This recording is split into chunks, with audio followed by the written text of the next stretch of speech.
Welcome to Sunday School. I'm Elder Robert Wilson. Thank you once again for allowing Sunday School to be a part of your regular schedule.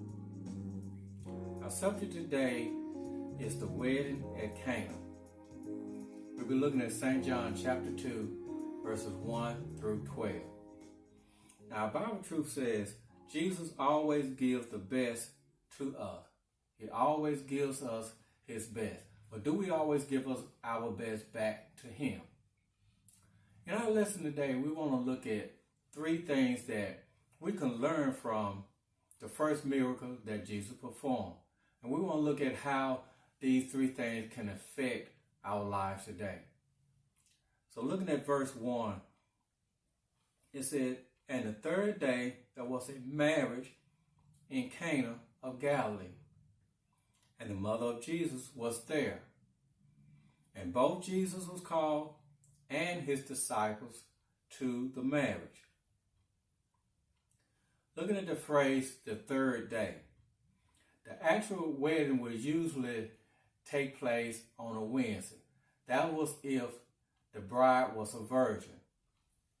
And it took place on a Thursday if the bride was a widow. And this celebration will begin at the home of the bride, where she lived with her parents. And it will move from there to her new home, the home that her husband had prepared for the both of them. So as this procession started, people would gather behind the bride and they will follow her. So this procession is headed toward her new home. Once they got to her new home, this is where the exchanging of the vows was made, and then the documents were signed. But the first thing that we could learn about the first miracle of Jesus is that he was invited. Jesus was invited into the lives of those that would benefit from it. And the people that would benefit from it was the wedding couple. So the first thing that we can learn from this is that Jesus was invited. We need to invite Jesus into our lives. Verse 3 and 4 said, "And when they wanted wine, the mother of Jesus said unto him, They have no wine. Jesus said unto her, Woman, what have I to do with thee? Mine hour is not yet come." Now, the second thing that we can learn about the first miracle of Jesus is that he was told about the situation. He was told about the problem.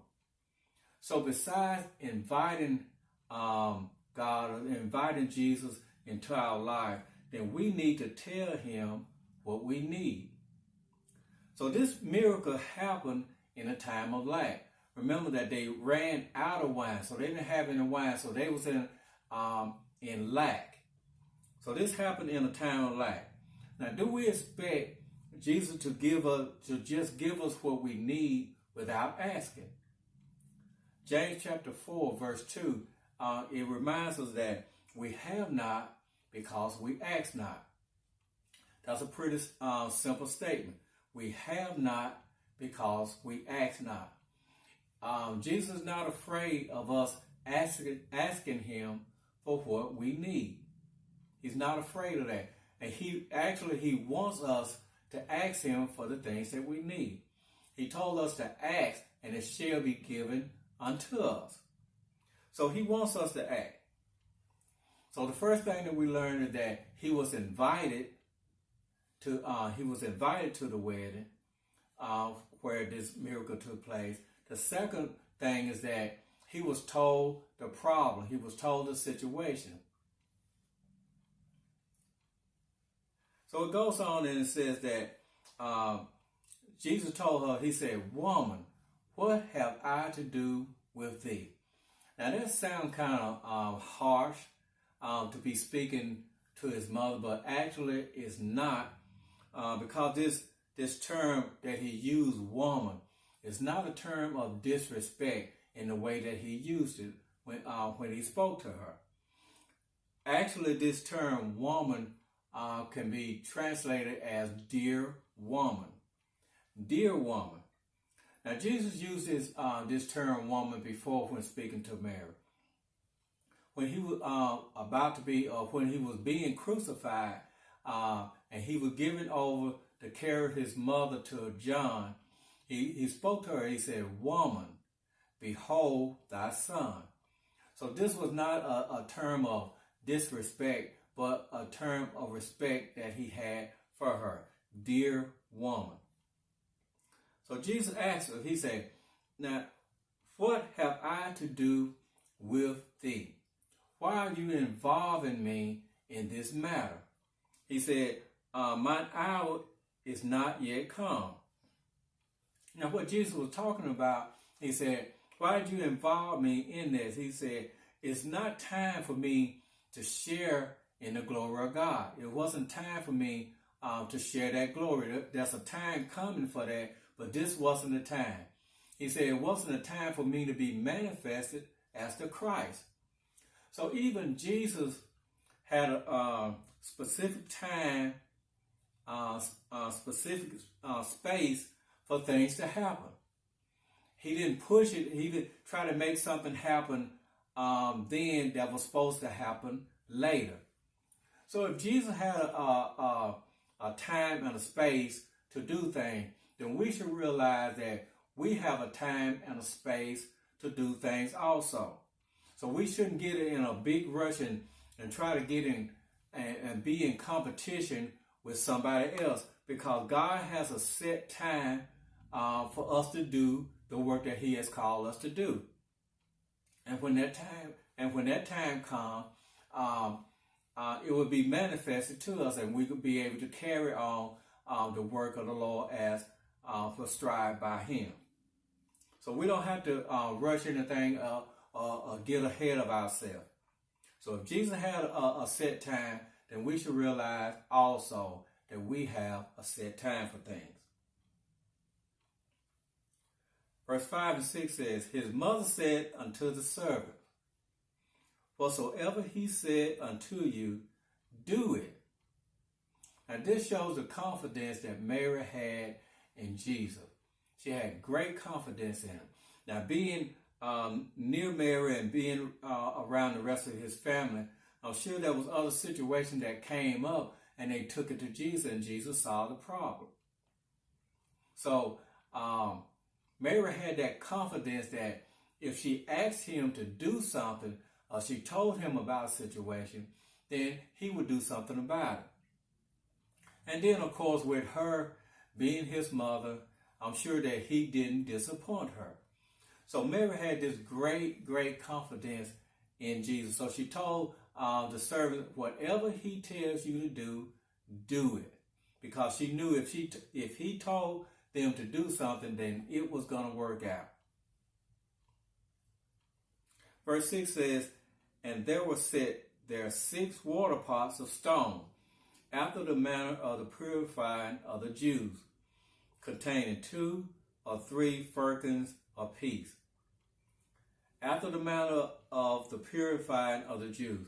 Now this was a cleansing ceremony. And everybody that came to the wedding, everybody that may have come in contact with any type of impurities, such as a dead creature, any type of impurities such as any type of disease, everyone had to wash their hands. That's what the water pots were there for. So everybody washed their hands before eating. Eating with unclean hands or unwashed hands was considered a defilement. Now, firkins, they talked about each pot contained about 2 to 3 firkins of water. Now, firkins is about 10 gallons.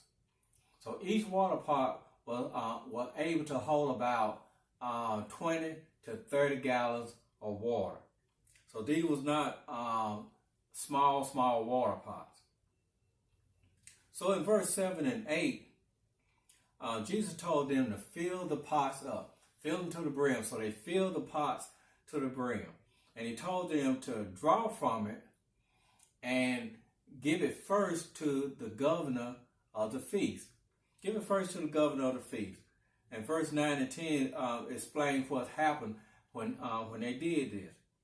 Verse 9 said, when the ruler of the feast had tasted the water that was made wine, and knew not whence it was, but the servant which drew the water knew, the governor of the feast called the bridegroom, and said unto him, every man at the beginning do set forth good wine, and when men have well drunk, then that which is worse. But thou hast kept the good wine until now. So the third thing that we can learn from this, learn from the first miracle of Jesus, is that Jesus will always surpass what we could do. He will always go greater than what we can do. See, the governor was so impressed with the wine that he was tasting then that he was sure that the bridegroom had saved the best wine for last. See, he didn't realize that the bridegroom had already served the best wine. Now, I'm pretty sure he was already there and tasted the first wine. But when he tasted the second wine, he knew that that was better. So he was thinking that the bridegroom had saved the best wine for last. Now, the bridegroom did a good job and prepared this wine, and it was a good wine. But when Jesus turned the water into wine, it became a better wine. So the bridegroom served the best wine, but Jesus served the better wine, because Jesus will always surpass what we could do. The first wine was made by man. The second wine was made by Jesus. Verse 11 and 12, it says, this beginning of miracles did Jesus in Cana of Galilee, and manifest forth his glory, and his disciples believed on him. After this, he went down to Capernaum, he and his mother and his brethren and his disciples, and they continued there not many days.